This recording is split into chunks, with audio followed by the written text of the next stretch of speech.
नमस्कार। आज हमारे साथ संयुक्त भारत पक्ष के महाराष्ट्र के जो अध्यक्ष हैं मिस्टर विनोद साल्वे जी, उनके साथ आज बातचीत हो रही है। तो साल्वे साहब, आपका स्वागत है हमारे चैनल में। धन्यवाद। और ये जो अभी पूरे देश में अग्निवीर जो अग्निपथ योजना का विरोध कर रहे हैं, तो क्या आपकी पार्टी अग्निवीरों का समर्थन करेगी? देखिए, विषय इतना गहन है। हमारे देश की सुरक्षा के लिए जो देशभक्त बच्चे होते हैं, जो अपने देश की सीमा का रक्षा करने के लिए उनका एक जज्बा होता है, और कई ऐसे परिवार हैं जो मतलब उनकी पीढ़ी से देश की रक्षा के लिए बॉर्डर पे अपनी जान तक कुर्बान करने के लिए, और उनका स्वप्न ही होता है कि मुझे सर्व करना है हमारे देश की सीमा के लिए, सेना के लिए। लेकिन पहले के जो नियम थे वो नियम इस सरकार ने बदल दिए गए। अब जो नियम है वो ये बताया है कि अग्निपथ योजना के तहत कि जो भी अग्निवीर होंगे उन्हें सिर्फ और सिर्फ 4 साल के लिए सेवा में लिया जाएगा, और उनकी जो सैलरी होगी, मान लीजिए अगर 30,000 रुपये प्रति महीना है, तो उसमें से 21,000 उनके हाथ में मिलेंगे, और बाकी का जो है उनका प्राइवेट फंड में जाएगा। और जब 4 साल इनके पूरे हो जाएंगे तो 4 साल के बाद ये उनका कुल मिला के 11-12 लाख तक जाएगा, और इसी से इनको संतुष्टि करनी है। और इसके बाद उनके लिए जो पेंशन वाली सुविधा थी वो भी निकाल दी है। और बहुत सारे ऐसे सेना के दल हैं उनमें तो पेंशन मिलती ही नहीं है। तो यहाँ पर जो है ना, बात ये है कि अब एक तो इनका काल मर्यादा कम कर दी, उनके लिए आगे फ्यूचर अच्छा नहीं दिख रहा है। और फिर इससे ये जो बच्चे हैं ये अंदर से जब इनके सपने चूर होते हुए दिखे, क्योंकि बहुत सारे बच्चों का 2 साल तो ऐसे ही जाया गया है, अब इन्होंने देखा है कि इससे हमारा फ़ायदा तो नहीं हो रहा है लेकिन नुकसान हमें दिख रहा है।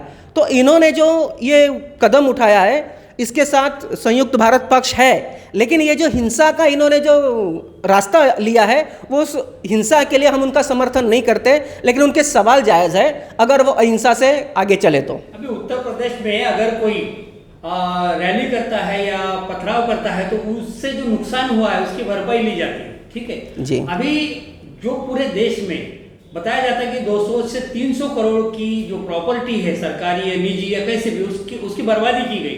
तो ये 300 करोड़ जो है, ये जो जिन्होंने ये जलाई है वो अग्निवीरों से वसूल करनी चाहिए, या ये गलत निर्णय लेने वाले सरकार से वसूल करनी चाहिए? देखिए, ये जो बच्चे हैं ना, इनकी जो उम्र होती है 18 साल से आगे, ये पहले से ही तैयारी करते हैं, लेकिन इनकी एंट्री जो है 18 साल से है। तो इनका जो समझ है ना, वो ये है कि हमारे देश की सेवा करनी है। लेकिन ये जो ऊपरी लेवल पर जो बैठे हैं, जिन्होंने ये अग्निपथ स्कीम लाई है, चाहे वो सेक्रेटरीट लेवल के लोग हों, मंत्री हों, और इनकी जो बैठकें होती है, क्या उनको ये पता नहीं है कि इसके परिणाम क्या होंगे? बच्चे इसके लिए क्या रिएक्ट करेंगे? उनके लिए हम फायदे वाला ला रहे हैं या नुकसान वाला ला रहे हैं? तो ये जो पूरी की पूरी जिम्मेदारी जो है, जिन्होंने ये स्कीम लाई है, जिन्होंने बैठक की है और जिन्होंने ये कानून पास करा है, उनके ऊपर आती है। क्योंकि हम ये देख रहे हैं कि हमारे देश के जवानों के लिए जो है कहीं ना कहीं उनकी परवाह कम हो रही है। मुझे याद आ रहा है कि प्रधानमंत्री जी ने देशभक्ति के लिए बहुत बड़ी बड़ी बातें की थी। उन्होंने देश की जनता में सेना के जवानों के लिए इज्जत बढ़ाने के लिए, आपको भी याद होगा कि बोले कि देखिए, अगर आप एयरपोर्ट से कहीं जा रहे हो, रेलवे प्लेटफॉर्म से कहीं जा रहे हो, आपको अगर सेना के जवान, देश हित के काम करने वाले कोई भी जवान आपको मिलेंगे तो आप उठिए, उनका तालियों से स्वागत कीजिए, उनकी इज्जत अफजाई कीजिए। और लोगों को ये अच्छा भाया कि नहीं, हमारे देश की सेवा कर रहे हैं। लोगों ने ऐसा करना शुरू भी किया। जहाँ कहीं से जवान आते थे उनको उठ के तालियां पीटकर उनका स्वागत करते थे, उनका मनोबल बढ़ता था। लेकिन अब का ये जो इन्होंने शुरू किया है, तो मुझे लगता है कि ये जो हमारे प्रधानमंत्री जो अपने आप को चौकीदार बता रहे थे, उन्होंने ये संकल्प लिया हुआ है कि मुझे मेरे देश की सेवा के जो जवान हैं उनको 4 साल ही सरहद पर रखना है, और उसके बाद सारे देश में इनको चौकीदार बनाना है। तो ये सारी गलतियां जो है, ये जिन्होंने नियम लाए हैं उनकी ही गलतियां हैं, और उनके पास से ये वसूल किया जाए। अभी जो बीजेपी सरकार है वो तो अभी ये अग्निपथ योजना के फायदे गिना रही है, तो क्या जनता इसको समझने में नाकामयाब हो रही है? जनता, देखिए जनता क्या होता है, जनता को किस तरह से मोटिवेट किया जा सकता है, जिस तरह से घुमाया जा सकता है, जिस तरह से उनके ऊपर एक से एक नए कुछ ना कुछ षड्यंत्र आते रहते हैं, बवाल होते रहता है, लोग जनता भूल जाती है। सवाल यह है कि जो उस सेना में जाने वाले जो बच्चे हैं वो और उनको प्रशिक्षण देने वाले हैं, उनको सारी चीज़ें पता है कि कितना इसमें हमारा फ़ायदा है और कितना इसमें नुकसान है, तो वो ऐसे ही रिएक्ट नहीं कर रहे हैं। सरकार को इसका फायदा हुआ हो ना या ना हुआ हो, लेकिन नुपुर शर्मा का जो प्रकरण था वो साइड में चला गया।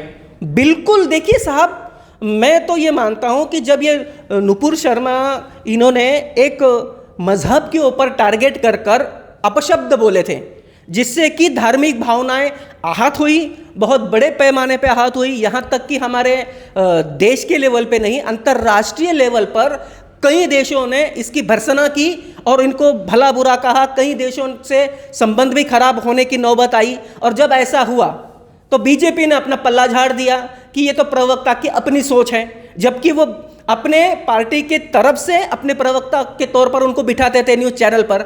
लेकिन जब देखा कि ये हमारे गले में आने वाला है तो क्या कहते, लिपापोती करने के लिए नुपुर शर्मा से अपना पल्ला झाड़ दिया। आपको क्या लगता है कि जो नुपुर शर्मा को पनिशमेंट किया गया, मतलब प्रवक्ता पद से हटा दिया गया और पार्टी से हटा दिया गया, ये जो जिनकी भावनाएं आहत हुई थी उनके लिए समाधानकारक होगा? सेटिस्फाइड होंगे वो लोग इतनी कार्रवाई से, या उनको और भी सजा होनी चाहिए थी? बिल्कुल नहीं साहब, आप इतिहास निकाल कर देख लीजिए।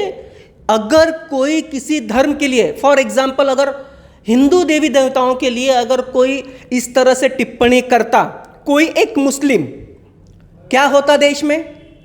बजरंग दल से लेके, करणी सेना से लेके, हिंदू महासभा से लेके, विश्व हिंदू परिषद से लेके, बीजेपी से लेके, शिवसेना से लेके, जिन्होंने ये कहते तथाकथित हमने हिंदुत्व का ठेका ले रखा है, क्या वो चुप हो जाते हैं? क्या वो इतने से पे ही रुक जाते हैं? बिल्कुल भी नहीं।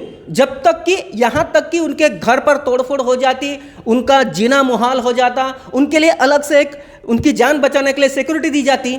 इतने बड़े पैमाने पर ये इसका क्या बोलते हैं, गहराई तक जाने वाला विषय है। लेकिन ये क्या है ना, आज इन्हें लगता है बीजेपी को कि देखिए हम जो विषय उठाएंगे वो बड़ा होगा और जो हमारे खिलाफ होगा ना तो जनता को हम मैनिपुलेट कर लेंगे और एक नया कोई शगु को निकालेंगे और उस शगु के अंतर्गत दूसरा कुछ ना कुछ हम उछाल देंगे और ये सारी चीज़ें लोग भूल जाएंगे। और इसी तरह से हो रहा है। लेकिन वो विषय बहुत ही गहन था और इतने पर ही नहीं रुकना था, उनको सज़ा और भी ज़्यादा होनी चाहिए थी।